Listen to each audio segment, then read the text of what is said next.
Hi, I'm Ryan from Hayes Machinery. It's a personal project. I'm going to turn my 365 into a 372XP. I'll go through what parts are required to do the conversion, and then by the end of it we're going to run the saws up and see if it's worth it and see what difference it does create. To convert your 365 X Torque to a 372 X Torque XP, you're going to need the following parts. The main difference is the cylinder unit. So the cylinder unit on a 365 has these little fins in. Don't know if you can see it down there. Okay. The 372, exactly the same cylinder, but without it. So the part number for this one, the cylinder assembly, is 57525572. And that actually comes as a kit with your pot, your piston and your piston rings. A lot of people on YouTube I've seen before, they actually cut out these fins, so they undo these 4 screws here, take that fin out and cut it out with a Dremel. That's fine, I've seen people do that. We're doing it the old-fashioned way of replacing the entire cylinder.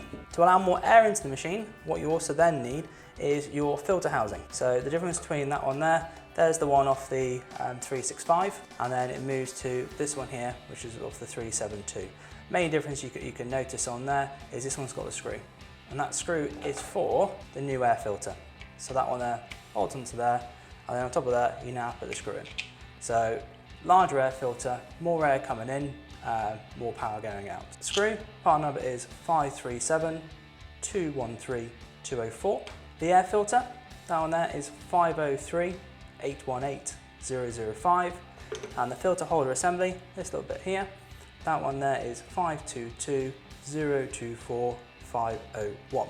Once you've got all those fitted, obviously the filter is a lot deeper, a lot bigger than the original, so you're going to need to change your filter housing cover as well. So that's the original, pumps over the top, covers up the air filter. On the 372XP, it's a much deeper air filter housing. So that one there will now fit on over the air filter. Part number for that one there is 5038177001. And what we'll do now is put them onto the saw, and then we'll give it a go, see if it makes a difference.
Right, that's the saw all built up, so we're going to give them a good test now. So I'm going to go in, get changed my chainsaw PPE, and then we'll see how they get on against each other.